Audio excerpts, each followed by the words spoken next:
বাড়ি, দোকানপাট এবং তাদের সকল পণ্য সামগ্রী দখল করে নেয়। আবু সুফিয়ানের লোক তখন মদিনায় সাহাবীদের উস্কে দেওয়ার জন্য খবর নিয়ে আসে যে মক্কায় তোমাদের সকল সম্পদ লুট হয়ে গিয়েছে, তোমাদের তো এখন যুদ্ধ করা উচিত। হযরত হামজা বলে, মুহাম্মদ সাল্লাল্লাহু আলাইহি ওয়াসাল্লাম এখন শান্তি চাচ্ছেন, তাই আমরা এখন যুদ্ধ করতে পারবো না। হযরত হামজা রাদিয়াল্লাহু তাআলা আনহু হযরত মুহাম্মদ সাল্লাল্লাহু আলাইহি ওয়াসাল্লামের কাছে গিয়ে বলল, ইয়া রাসূলুল্লাহ, আমাকে যুদ্ধের অনুমতি দিন। যুদ্ধের অনুমতি চাইলে নবীজি তখন আল্লাহর হুকুম না থাকায় তাদেরকে মানা করে দেয়। মুহাম্মদ সাল্লাল্লাহু আলাইহি ওয়াসাল্লাম তখন আল্লাহর কাছে দোয়া করল। কিছুদিনের মধ্যেই আল্লাহ তাআলা তাদেরকে যুদ্ধ করার অনুমতি দেয়। নবীজি তখন সকলকে যুদ্ধের ব্যাপারটি ঘোষণা করে দেয়। সকলেই তাই প্রস্তুত হয়ে রওনা দেয় বদরের প্রান্তে। সেখানে গিয়ে তারা কয়েকটি কূপের কাছাকাছি তাদের তাঁবু খাটায়। এদিকে উতবা খবর নিয়ে আসে মুহাম্মদ সাল্লাল্লাহু আলাইহি ওয়াসাল্লাম তার কাফেলা নিয়ে যুদ্ধের উদ্দেশ্যে মক্কার দিকে রওনা দিয়েছে। এবার মক্কা থেকে সকল কাফেররা যুদ্ধের জন্য বদরের দিকে রওনা হলেন। আবু সুফিয়ান তাদের সাথে না গিয়ে সে মক্কা থেকে লুট করা সম্পদ নিয়ে বাণিজ্য করতে বেরিয়ে পড়ে অন্য দেশের দিকে। কাফেররা যুদ্ধের জন্য আবু সুফিয়ানের কাছে সাহায্য চাইলেও সে তার মালগুলো নষ্ট হবার ভয়ে যুদ্ধে যেতে অস্বীকৃত জানায়। এদিকে যুদ্ধের দিন ঘনিয়ে আসলে সকলেই বদরের প্রান্তে একত্রিত হয়। মুহাম্মদ সাল্লাল্লাহু আলাইহি ওয়াসাল্লামের কাফেলাটি বদরের প্রান্তের বেশ কয়েকটি কূপের কাছাকাছি তাদের ঘাঁটি বাঁধে। সেখানে দাঁড়িয়ে সকলকে বলে, তোমরা সকলেই ইচ্ছে মতো পানি পান করে নাও। পানি পান করা হয়ে গেলে প্রতিটি কূপের মুখ পাথর দিয়ে ঢেকে দাও। সবাই ইচ্ছে মতো পানি পান করে প্রতিটি কূপের মুখগুলো পাথর দিয়ে ঢেকে দেয়, যাতে করে কাফেররা এসে সেখানে পানি পান করতে না পারে এবং এর ফলে তারা শারীরিকভাবে দুর্বল হয়ে পড়বে। মুহাম্মদ সাল্লাল্লাহু আলাইহি ওয়াসাল্লাম যেমনটি ভেবেছিল ঠিক তেমনটি হয়েছে। কাফেররা অনেক দূর থেকে আসার কারণেই পিপাসায় তারা কাতর হয়ে পড়েছিল, যার কারণে সংখ্যায় বেশি হলেও যুদ্ধের জন্য তারা শারীরিকভাবে ছিল দুর্বল। যাই হোক, এক পর্যায়ে যুদ্ধ শুরু হলে সেখানে কাফেরদের সাথে মুসলমানদের অনেক রক্তপ্রাপ্ত একটি যুদ্ধ হয়। কিন্তু ভালো সংবাদ এটি ছিল যে সে যুদ্ধে আবু সুফিয়ান বাদে মক্কার বড় বড় প্রায় সকল নেতারাই মারা গিয়েছিল। এভাবেই মাত্র 313 জন সাহাবী নিয়ে মক্কায় হযরত মুহাম্মদ সাল্লাল্লাহু আলাইহি ওয়াসাল্লাম বদরের যুদ্ধে জয়ী হয়। বদরের যুদ্ধে জয়ের ফলে মুসলমানদের ক্ষমতা পূর্বের তুলনায় অনেক বৃদ্ধি পায়। এদিকে আবু সুফিয়ান তার বাণিজ্য শেষ করে মক্কায় ফিরে আসলে সকল ঘটনা শুনে মুহাম্মদ সাল্লাল্লাহু আলাইহি ওয়াসাল্লামের বিরুদ্ধে আরো বেশি রেগে যায়। তার স্ত্রী ভিন্ত ইবনে উতবার বাবাও ভাই সেই বদরের যুদ্ধে হামজার হাতে নিহত হয়েছিল, যার কারণে সে তার ভাই ও বাবার প্রতিশোধের আগুনে ক্ষুব্ধ হয়ে ওঠে। আবু সুফিয়ানের সবাই একজন বর্ষা নিক্ষেপকারী ছিল, যার নিশানা ছিল অতি নিখুঁত এবং সূক্ষ্ম। আবু সুফিয়ানের স্ত্রী তখন সেই বিক্ষোভকারীর কাছে গিয়ে বলে, তুমি যদি হযরত হামজাকে মারতে পারো তাহলে আমি তোমাকে অনেক স্বর্ণ মুদ্রা দেব এবং তোমাকে আজাদ করে দিব। এভাবেই কেটে যায় 1 বছর। এক সাহাবী মক্কা থেকে একদিন খবর নিয়ে আসে মক্কার লোকেরা তাদের বদরের যুদ্ধের প্রতিশোধ নেওয়ার জন্য আবার নতুনভাবে যুদ্ধের প্রস্তুতি নিচ্ছে। তারা সংখ্যায় মুসলমানদের তুলনায় অনেক বেশি, তাই মুসলমানদের জন্য এটি ছিল একটি দুশ্চিন্তার ব্যাপার। দেখতে দেখতে এভাবেই সময় ঘনিয়ে আসে। সকলেই উপস্থিত হয় উহুদ পাহাড়ের সামনে। মুহাম্মদ সাল্লাল্লাহু আলাইহি ওয়াসাল্লাম সাহাবীদেরকে 2টি দলে ভাগ করে দেয়। একটি দল যুদ্ধ করবে এবং অপর একটি দল পিছন থেকে জামালে রোম নামের একটি পাহাড়ে দাঁড়িয়ে পাহারা দেবে, যাতে করে শত্রুরা পিছন থেকে আক্রমণ করতে না পারে। মুহাম্মদ সাল্লাল্লাহু আলাইহি ওয়াসাল্লাম সাহাবীদেরকে বারবার নিষেধ করেছে যত কিছুই হোক না কেন তারা যেন কোনোভাবেই সেই পাহাড় থেকে না নড়ে।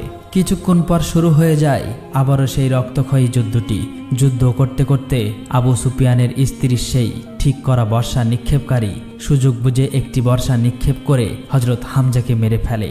হযরত হামজার মৃত্যু দেখে মুসলমানরা প্রচণ্ড রেগে যায়। তারা সবাই অনেক বেশি ক্ষুব্ধ হয়ে যায়, যা দেখে কাফির মুশরিকরা তখন পালাতে থাকে। মুসলমানরা ভেবেছিল তারা হয়তো যুদ্ধে বিজয়ী হয়ে গিয়েছে। এটি দেখে পিছনের পাহারাদার সকল সাহাবীরা সেখান থেকে চলে আসে, কিন্তু এটিই ছিল তাদের সবচেয়ে বড় ভুল। যুদ্ধের জন্য আবু সুফিয়ান খালিদ বিন ওয়ালিদ নামক একজন লোককে ঠিক করে রেখেছিল। সে দূর থেকে সকল কিছু দেখেছিল, তাই সে তার বাহিনী নিয়ে পিছন থেকে মুহাম্মাদের উপর আক্রমণ করে বসে। হঠাৎ করে পেছন থেকে আক্রমণ হওয়ার ফলে মুসলমানরা একের পর এক মারা যেতে থাকে। পরিস্থিতি খারাপ দেখে তখন সকল মুসলমানরা সেখান থেকে পালিয়ে যায়। মুহাম্মদ সাল্লাল্লাহু আলাইহি ওয়াসাল্লামের কঠোর আদেশ অমান্য করার কারণেই এভাবেই বিজয়ী হতে হতে উহুদের যুদ্ধে হেরে যায়। যুদ্ধ শেষ হলে আবু সুফিয়ানের স্ত্রী হযরত হামজার লাশটি খুঁজে বের করে এবং তার বুক চিরে কলিজাটি চিবিয়ে খেতে থাকে। এভাবেই কেটে যায় দীর্ঘদিন। মুহাম্মদ সাল্লাল্লাহু আলাইহি ওয়াসাল্লাম তার সাহাবীদের নিয়ে বিশাল একটি কাফেলা নিয়ে বের হয় ইসলাম প্রচারের উদ্দেশ্যে। মাঝপথে গিয়ে তারা সবাই বিশ্রাম নেওয়ার জন্য এক জায়গায় বসে পড়ে। হঠাৎ সেখানে খালিদ বিন ওয়ালিদ তার সৈন্যবাহিনী নিয়ে চলে আসে আক্রমণ করার জন্য, কিন্তু মুসলমানদের ব্যবহারে তাকে মুগ্ধ করে ফেলেছিল। তাই খালিদ বিন ওয়ালিদ আর কিছু না বলে সেখান থেকে চলে যায়। এদিকে মুহাম্মদ সাল্লাল্লাহু আলাইহি ওয়াসাল্লাম মক্কার কাফেরদের সাথে একটি চুক্তি করে, যেখানে 10 বছর কেউ কারো উপর আঘাত করতে পারবে না। কাফেরদের সাথে এই চুক্তিতে মুসলমানরা রাজি হয়ে যায়। এটি ছিল মুসলমানদের জন্য একটি অন্যতম সুযোগ। এই 10 বছর শেষ হওয়ার আগেই মুসলমানরা ইসলামের ব্যাপক প্রসার ঘটানোর প্ল্যান করে। মুহাম্মদ সাল্লাল্লাহু আলাইহি ওয়াসাল্লাম তখন তার সাহাবীদেরকে পৃথিবীর বিভিন্ন দেশে দাওয়াতের জন্য পাঠিয়ে দেয়। এভাবেই আস্তে আস্তে মুসলমানদের সংখ্যা দিন দিন বাড়তে থাকে। বিভিন্ন কাফির মুশরিকরা ইসলাম ধর্ম কবুল করতে থাকে। এমনকি আবু সুফিয়ানের দলের সেই লোক খালিদ বিন ওয়ালিদ, যে কিনা নবীজিকে উহুদের যুদ্ধে হারিয়েছিল, সেও নিজে ইসলাম ধর্ম গ্রহণ করে নেয়। হঠাৎ একদিন কিছু কাফের মুশরিক এসে মুসলমানদের কাফেলা আক্রমণ করে বসে, যার ফলে সেখানে অনেক সাহাবী শহীদ হয়ে যায়। সকলেই বুঝে ফেলে দিয়েছিল আবু সুফিয়ানের চালাকি। আবু সুফিয়ান তার শর্ত ভঙ্গ করে চুক্তি নষ্ট করে ফেলেছিল।